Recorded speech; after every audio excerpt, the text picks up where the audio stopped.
देखो कल हम लोग अवतल दर्पण में F बराबर R/2 को सिद्ध किए थे और आज करेंगे हम लोग सिद्ध क्या चीज में, उत्तल दर्पण में। तो सबसे पहले क्या करो, एक उत्तल दर्पण बनाओ, ठीक है।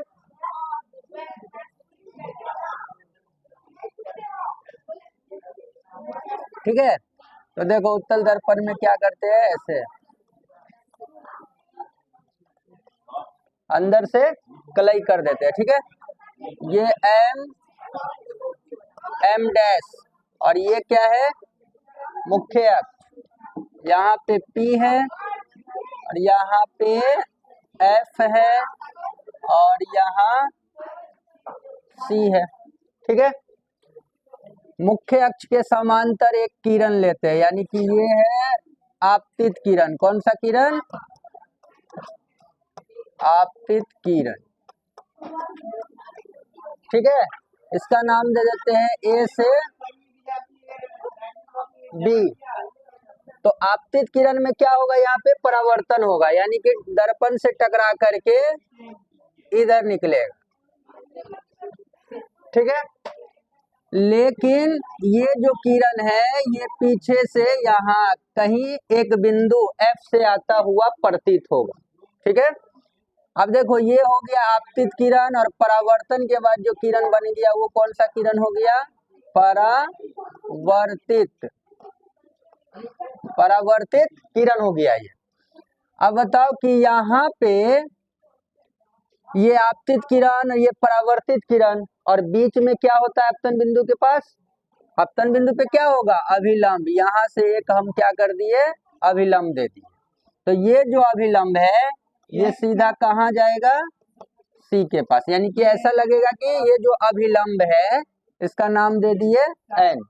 ये जो अभिलंब है ये लगेगा कि आभास होगा, मतलब कि ये कहीं C से आ रहा है, ठीक है, यानी कि प्रतीत होगा। तो आपतित किरण के साथ कौन सा कोण बनता है, I, और इसके साथ कौन सा कोण बनता है, R, यानी कि आपतन कोण परावर्तन कोण के बराबर होता है। अगर ये A B है इसका नाम दे देते हैं हम D, क्योंकि यहाँ C पहले से है, कुछ भी नाम दे सकते हैं, ठीक है। अब देखो यहाँ पे जो जो चित्र में है उसको हम यहाँ पे क्या करेंगे, लिखेंगे। जैसे देखो M डैश क्या है, लिखेंगे माना कि M डैश एक उत्तल दर्पण है, ठीक है, जिसका ध्रुव P तथा वक्रता केंद्र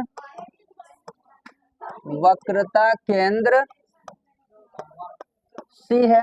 कल के ही जैसा लिख रहे हैं, सेम टू सेम, बस दर्पण खाली चेंज है, कहानी वही है, ठीक है। दूसरा AB एक आपतित किरण है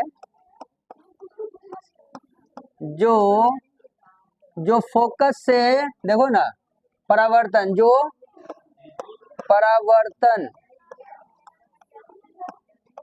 के बाद फोकस, क्या बोलेंगे,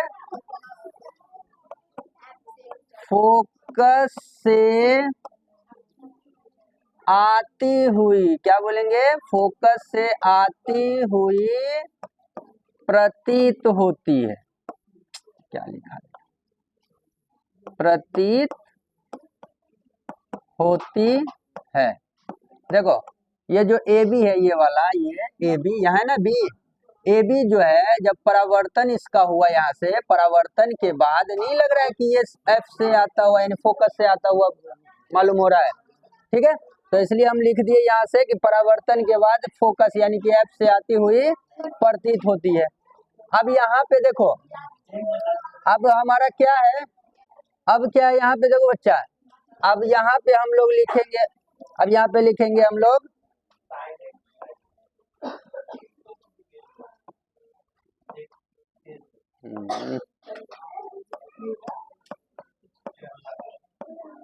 परावर्तन के दूसरे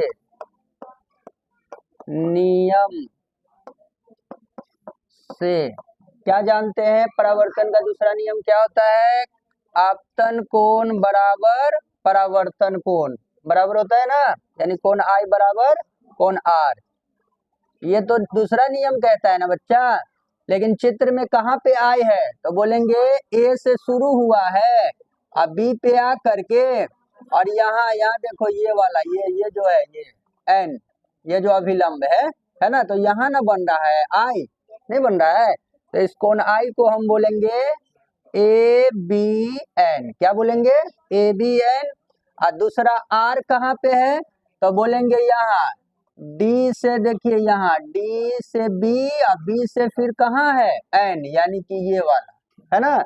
जो कोण होगा वो हमेशा बीच का होता है, यानी कि बीच का अक्षर होगा, बी है तो बीच में आएगा, तो यानी डी बी, यहाँ पे बोलेंगे कोण डी बी एन, ये आपस में क्या हो जाएगा?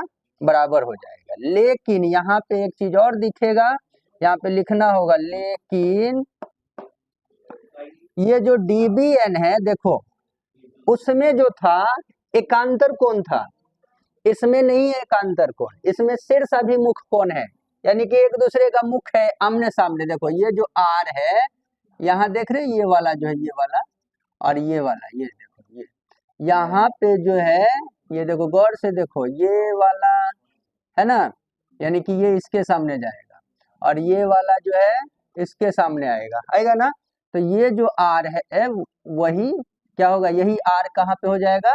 यहाँ पे हो जाएगा, यानी कि ऐसे कोण को हम लोग बोलते हैं क्या? शीर्षाभिमुख,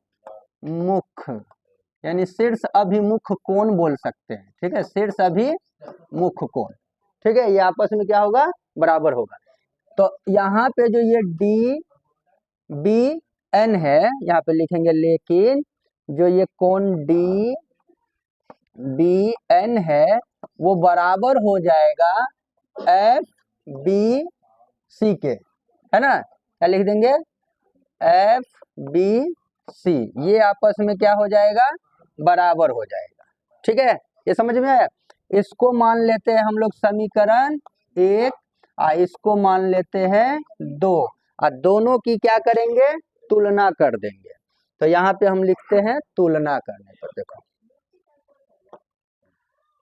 समीकरण 1 तथा 2 की तुलना करने